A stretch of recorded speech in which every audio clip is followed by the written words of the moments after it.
श्री स्वामी समर्थ. स्वामी समर्थ अनुभूती या चॅनलमध्ये आपलं स्वामीमय असं स्वागत आहे. जर चॅनलला सबस्क्राईब केलं नसेल तर लगेच सबस्क्राईब करा, की जेणेकरून येणाऱ्या नवीन व्हिडिओचे नोटिफिकेशन तुम्हाला सर्वात पहिले मिळतील. जर नवीन स्वामी भक्त असतील, स्वामी सेवेकरी असतील तर त्यांनी आपल्या चॅनलला सबस्क्राईब करायला विसरू नका. जर तुमचेही असेच काही स्वामी अनुभव असतील तर मी दिलेल्या नंबरवर तुम्ही मला नक्की व्हॉट्सअप करू शकता. तर बघा, आजचा अनुभव हा खूप सुंदर असा अनुभव आहे. तुमच्याही अंगावर काटे आल्याशिवाय राहणार नाही. आणि या ताईंची सेवा, भक्ती, श्रद्धा, विश्वास बघून तुम्हाला ही स्वामी सेवा करण्याची जाणीव होईल. त्यामुळे हा अनुभव तुम्ही शेवटपर्यंत बघा. तर आजच्या ताईंचा अनुभव हा औरंगाबादच्या ताईंचा अनुभव आहे. त्या ताई सांगतात की मी खूप खडतर प्रवास केलेला आहे. एखादा प्रेम करणारा जर असा मी खूप निस्वार्थी प्रेम केलेलं आहे आणि माझ्या वाट्याला शेवटी दुःखच आलं. दुःखच, नेहमी दुःख येत गेलं, संकट येत गेली, तरी पण मी हार मानली नाही. कारण मला माहीत होतं की माझे स्वामी समर्थ महाराज माझ्या पाठीशी आहेत. तर त्या ताई म्हणतात, माझ्या लग्नाला आज 10 वर्ष पूर्ण झाली. मला सगळं माहीत असताना सुद्धा माझा एकतर प्रेमविवाह झालेला आहे. आणि प्रेमविवाह करण्याचं कारण माझं जे प्रेम होतं ते एकतर्फी होतं. माझ्या मिस्टरांवर मी खूप प्रेम करायचे आणि मला ते पहिल्यापासून आवडायचे. आमच्या नात्यातच असल्यामुळे नेहमी आमचा संबंध, बोलण्यात चालण्यात संबंध यायचा. तर मला ते आवडायचे. आणि अचानक असं त्यांचं तर माझ्यावरती प्रेम नव्हतं. ते कधी मला भाव पण देत नव्हते, पण माझं त्यांच्यावरती खूप प्रेम होतं. तर मग मी एक दिवस असंच त्यांना विचारायचं ठरवलं की लग्न करायचं का म्हणून. मी स्वतःहून त्यांना म्हणतात ना, स्वतःहून त्यांनी लग्नासाठी मागणी घातली होती त्यांना की लग्न करायचं म्हणून. पण त्यांचे इतके व्यसन होते, त्याच्यामुळे त्यांनी त्या ताईंना सांगितलं की माझ्या तर अशा सवयी आहेत, मग तुला बघ चालतंय का म्हणून. कारण त्या ताईंना माहिती होतं की त्यांच्या मिस्टरांना, जे होणारे मिस्टर होते, त्यांना किती व्यसन आहेत. सगळे, आपण जे म्हणतो ना, एक व्यसनी व्यक्ती कशी असते, मग ते सगळ्या गोष्टीचं व्यसन असू द्या, मी तुम्हाला शब्दात पण सांगू शकत नाही, असे व्यसन त्या होणाऱ्या मिस्टरांना होते. तर त्या ताई सांगतात, एवढं सगळं माहीत असताना सुद्धा मला काय माहिती नाही, पण माझं खूप प्रेम होतं त्यांच्यावर. त्याच्यामुळे मी पूर्ण त्यांच्या म्हणतात ना प्रेमात आंधळी झाली. आणि मला माहीत असून सुद्धा मी त्यांच्यासोबत लग्न केलं. कारण मला माहिती होतं की माझे श्री स्वामी समर्थ महाराज माझ्या पाठीशी आहेत. तर त्या ताई सांगतात, जेव्हा मी असे गोंधळले तेव्हा मी फक्त स्वामी समर्थ महाराजांना एक प्रार्थना केली की स्वामी, मला माहिती आहे यांच्या सगळ्या सवयी, मला माहिती आहे यांची सगळी व्यसनं, पण मला त्यांच्याशीच काही झालं तरी मला त्यांच्याशीच लग्न करायचं आहे. तर त्या ताईंनी आपल्या स्वामींना प्रश्न विचारला, चिठ्ठ्यांवर लिहून दिलं की मी यांच्यासोबत किंवा हे स्थळ जे आहे ते स्थळ माझ्यासाठी योग्य आहे का, किंवा मी जे हे लग्न करते ते मी योग्य निर्णय घेऊन करते का, हो की नाही, अशा 2 शब्दांच्या त्यांनी चिठ्ठ्या स्वामींसमोर टाकल्या. आणि स्वामींना त्यांनी प्रश्न विचारला. 2-3 दिवसामध्ये स्वप्नात येऊन त्यांना स्वामींनी संकेत दिला की तू कर म्हणून. आणि हा जो आधार होता तू कर म्हणण्याचा, तो आधार ताईंना खूप पाठिंबा धीर देऊन गेला. आणि ताईंनी कोणाचंही काहीच ऐकलं नव्हतं. कारण सगळ्यांच्या घरच्यांच्या विरोधात जाऊन, सगळ्यांच्या विरोधात जाऊन त्यांनी ते लग्न केलेलं होतं. कारण कसं, त्यांना एक माहिती होतं, सगळे जरी माझ्या विरोधात असले तरी माझ्या स्वामींनी मला सांगितलेलं आहे की तू कर म्हणून. जेव्हा आपले स्वामी आपल्याला सांगतात तेव्हा त्या निर्णयामध्ये आपला काहीतरी काहीतरी आपला फायदा असतो, आपलं भलं असतं. म्हणूनच स्वामींनी आपल्याला तो निर्णय सांगितलेला असतो.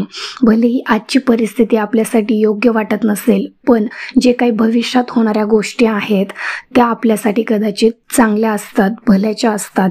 त्याच्यामुळे स्वामींनी जो काही स्वामींचा निर्णय आहे तो आपल्याला मान्य पाहिजे. तसंच त्या ताईंच्या बाबतीत झालं. स्वामींनी जो निर्णय सांगितला होता की तू कर म्हणून, तर तो ताईंना मान्य होता, कारण अर्थातच ताईंची खूप धडपड होती, तळमळ होती की त्यांना लग्न करायचं आहे म्हणून. आणि साक्षात स्वामींचा पण निर्णय होकारच आला. तर ताईंनी ठरवलं आता कोणाचं ऐकायचं नाही. मला सगळं माहीत असताना सुद्धा मी हे लग्न करतेय. त्याच्यानंतर ताईंचं 15 दिवसामध्येच लग्न ठरलं. 15 दिवसात लग्न झाल्यावर साखरपुडा झाला, हळद लागली, लग्न झालं आणि लग्नाच्या दुसऱ्या दिवशीची हळद झाली. हळद फिटल्याच्या नंतर ताईंनी, आपण कसं लग्न झाल्याच्या दुसऱ्या दिवशी प्रत्येक आपल्या कुळदेवी असेल, कुळदैवत असेल किंवा आपले जे काही देव आहेत, देवदेवता, आपण त्यांचं दर्शन घ्यायला जातो. ताई कुठेही गेलेल्या नाहीत, कुठेच गेल्या नव्हत्या. त्यांनी हळद फिटल्याच्या दुसऱ्या दिवशीच दुसरे ते तिसऱ्या दिवशीच स्वामींच्या सेवेला लागल्या. कारण त्यांना सगळं माहिती होतं की हा जो माझ्या संकटाचा जो काही डोंगर आहे तो माझ्या डोक्यावर आहे आणि तोच मला सावरायचा आहे म्हणून. आणि हेच त्यांच्या डोक्यात घेऊन त्यांनी हळदीच्या 2-3 दिन सतत स्वामी सेवा करायला सुरुवात केली. आणि स्वामी सेवा करताना त्यांनी आपल्या शेजारच्या केंद्रातून, म्हणजे त्यांना माहिती होतं की जी स्वामींची कुठलीही सेवा करा कोणतीच वायाला जात नाही. त्यांचा स्वामींवरती पूर्ण विश्वास होता. त्यांनी श्रद्धेने तारक मंत्राचं अनुष्ठान केलं, स्वामी चरित्र सारामृत वाचायला सुरुवात केली. जवळजवळ त्यांनी म्हणजे म्हणतात ना 108 दिवसाचं तारक मंत्राची त्यांनी सेवा चालू केली.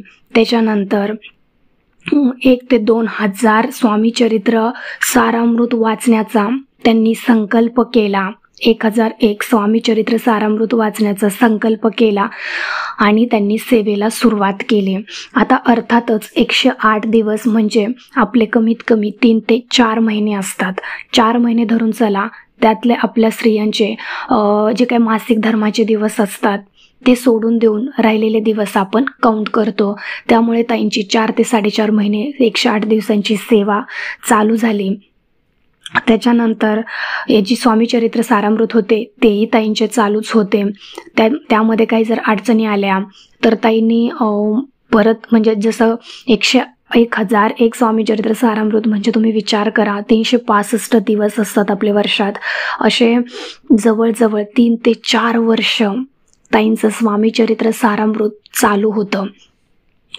पण त्यांनी मनाशी ठरवलं होतं काही झालं तरी मला माझी सेवा पूर्ण करायची आहे आणि अर्धवट सोडायची नाही. मग त्याच्यानंतर स्वामी आपले चमत्कार करतात म्हणजे करतात. स्वामी नेहमी म्हणतात की मला चमत्कार करायला आवडत नाही, पण आपली श्रद्धा, आपली सेवा इतकी प्रबळ होते की अक्षरशः स्वामींना सुद्धा आपल्यासाठी चमत्कार करावा लागतो. एवढी आपली श्रद्धा प्रबळ असते, इच्छाशक्ती प्रबळ असते, सेवेमध्ये ताकद असते. तर त्या ताईंनी तारक मंत्राचं अनुष्ठान सुरू केलं. त्यांना अर्थातच घरचं सगळं सांभाळायचं होतं, सासू सासऱ्यांचं करायचं होतं, त्यात नवरा असा होता, ते सांभाळून सुद्धा ताईंनी स्वतःशी खूप हिंमत केली की काही झालं तर हे सगळं सांभाळून मला माझ्या नवऱ्याला नीट करायचं आहे, बाहेर काढायचं आहे. ताईंनी कुठलीही अपेक्षा ठेवली नव्हती त्यांच्या नवऱ्याकडून. कारण कसं होतं, ताईंचं जरी त्यांच्या मिस्टरांवरती प्रेम होतं, पण त्यांच्या मिस्टरांचं ताईवर कसलंच काडी मात्र प्रेम नव्हतं. ते जर घरात आले, त्या ताई घरात असल्या तर ते त्यांचे मिस्टर बाहेर निघून जायचे. ते म्हणजे काहीच बोलत नव्हते, त्यांना एक शब्दाने सुद्धा विचारत नव्हते की तू जेवलीस का, तू काय करतेस म्हणून. एक पत्नी म्हणून कसं असतं नवरा बायकोचं नातं, अगदी म्हणजे काहीच नाही, ते नातं आहे म्हणूनही त्यांना माहिती नव्हतं, काही नव्हतं. पण त्या ताईंनी कसलीही त्यांच्या मिस्टरांकडून अपेक्षा केली नाही. त्यांनी स्वार्थीपणे, त्यांच्या मनात फक्त एकच होतं की मला माझ्या मिस्टरांना नीट करायचं आहे आणि एक ना एक दिवस ते माझ्यावरती प्रेम करायला लागणार म्हणजे लागणार आणि हेच ते सगळी व्यसनं सोडणार. हे ताईंनी मनात पॉझिटिव्ह विचार ठेवून सेवा करायला सुरुवात केली. स्वामी चरित्र 108 दिवसाचं तारक मंत्राचं सेवा सुरुवात केली. सेवा सुरू करून जवळजवळ 20 ते 21 दिवस झाले आणि रोज त्यांनी त्यांच्या मिस्टरांना तारक मंत्राचं पाणी द्यायला सुरुवात केली. 21 दिवस झाले. 21 दिवसात त्यांना एवढा बदल दिसायला लागला म्हणजे हळूहळू बदल दिसत होता. पण ताईंनी सांगितलं की मला 108 दिवस पूर्ण करायचे आहेत. ताईंनी 108 दिवस पूर्ण केले आणि 109वा दिवस आला आणि त्या दिवशी त्यांना असा काही चमत्कार दिसला की त्यांचे जे मिस्टर होते त्यांना दिवसातनं जवळजवळ आपले जसे जेवणाचे टाईम होतात अगदी तसंच, म्हणजे 3 ते 4 टाईम ते ड्रिंक करायचे. आणि 109व्या दिवशी त्यांच्या मिस्टरांनी उठल्या आपण सकाळी चहा घेतो तसे ते ड्रिंक घ्यायचे, दारू प्यायचे. तर तेव्हा त्यांना जेव्हा ते प्यायला गेले तेव्हा त्यांना उलटी आल्यासारखं व्हायचं. त्यांना ती घेऊच म्हणजे काय व्हायचं ते माहीत नव्हतं. पण त्यांनी जेव्हा ड्रिंक पुढं घेतली की उलट्या व्हायच्या, ड्रिंक पुढं घेतली की उलट्या व्हायच्या, किंवा असं काहीतरी डोकं तरी दुखायचं किंवा मळमळ तरी व्हायचं, असं भरपूर त्यांना त्रास व्हायचा. मग त्यांनी ठरवलं की आपण आता एकच टाईम दारू प्यायची, म्हणजे फक्त रात्रीचीच. तर त्यांनी दिवसाचे जे काही 3-4 टाईम होते ते बंद केले आणि एकच टाईम प्यायला सुरुवात केली. मग हळूहळू ताईंनी ठरवलं की माझे जरी 108 दिवस सेवा पूर्ण झाली असली तरी पण जोपर्यंत हे बरे होत नाहीत किंवा त्यांची सगळी व्यसनं सुटत नाहीत तोपर्यंत मी सेवा कंटिन्यू ठेवणार. मग त्यांनी त्यांचं तारक मंत्राची जी काही सेवा होती ती चालूच ठेवली. हळूहळू त्यांना असा बदल दिसायला लागला की जी रात्रीची 1 टाईम प्यायचे तेही बंद झालं.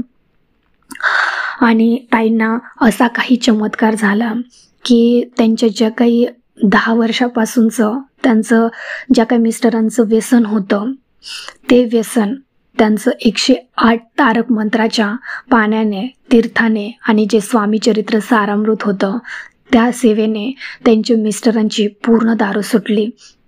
आणि दुसरी गोष्ट, बाकीचे जे काही व्यसन होते त्यांना, की बाहेरचा नाद होता म्हणा किंवा जुगार खेळणं, पत्ते खेळणं, असं बरेचसे त्यांच्याकडे जे काही व्यसन होती ते पण त्यांचे कमी झाले होते.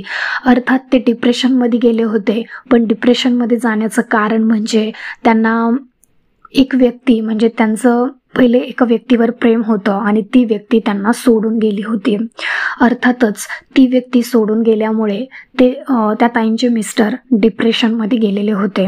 आणि ह्या ताईंना हे सगळं माहीत असून सुद्धा ताईंनी लग्न केलं होतं, कारण ताईंना माहिती होतं की मी याच्यातून त्यांना बाहेर काढणार. आणि म्हणूनच स्वामींची सुद्धा इच्छा होती की तुम्ही नास्तिकाला अस्तिक ही म्हणजे ताईंच्या रूपात येऊन स्वामींनीच त्या ताईंच्या मिस्टरांना चांगल्या मार्गावर आणण्याचा प्रयत्न केला आहे.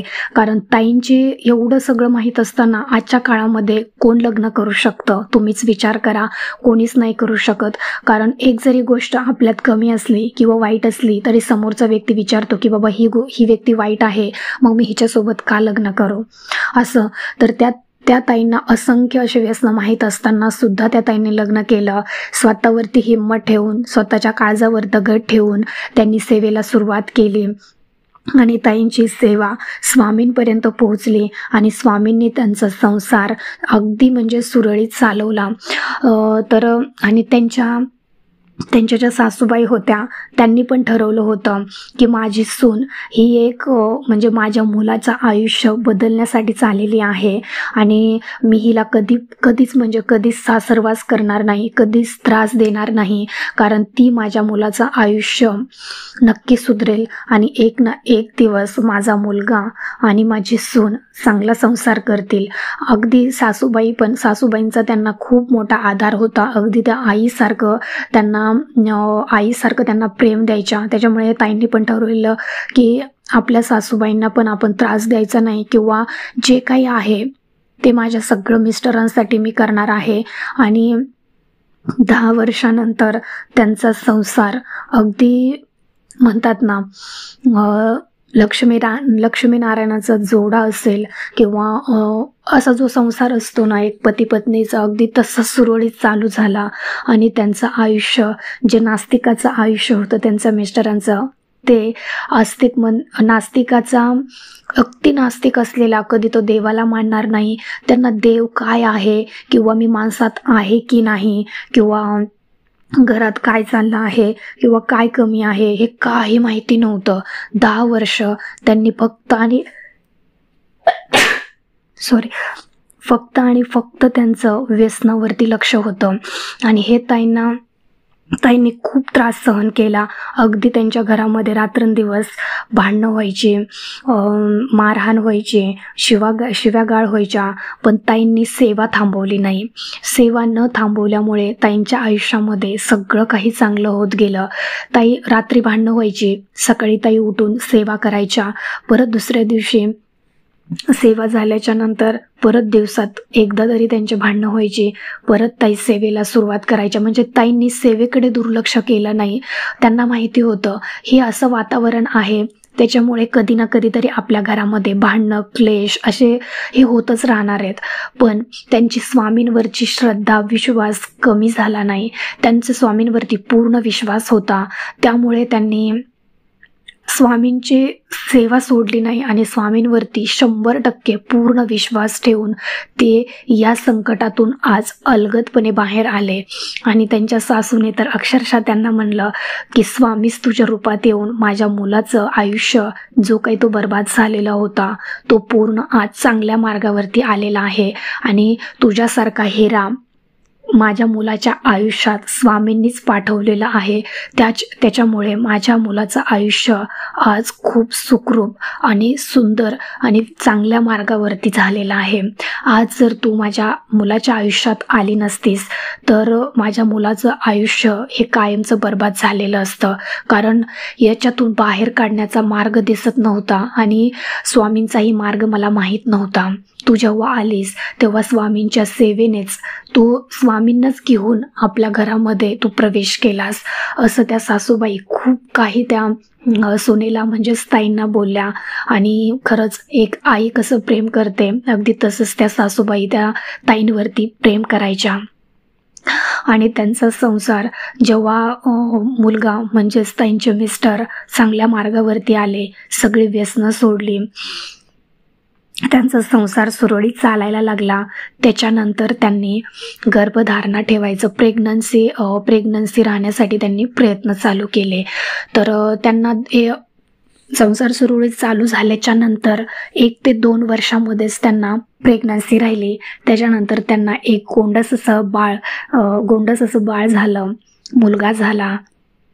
तोही अगदी स्वामींची मनापासून सेवा करतो, मनापासून स्वामींना मानतो आणि असंच त्यांचं आयुष्य खूप म्हणजे खूप छान आणि सुंदर असं चालू झालं.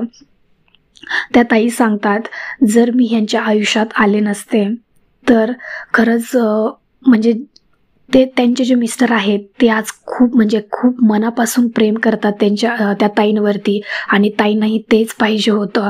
जे मी एकतर्फी प्रेम करत होते ते त्यांच्याकडून न अपेक्षा करताही ताई निस्वार्थी प्रेम करायच्या आणि त्यांना विश्वास होता की एक ना एक दिवस त्यांचे मिस्टरही त्यांच्यावरती प्रेम करायला लागतील, आमचा संसार सुरळीत चालेल.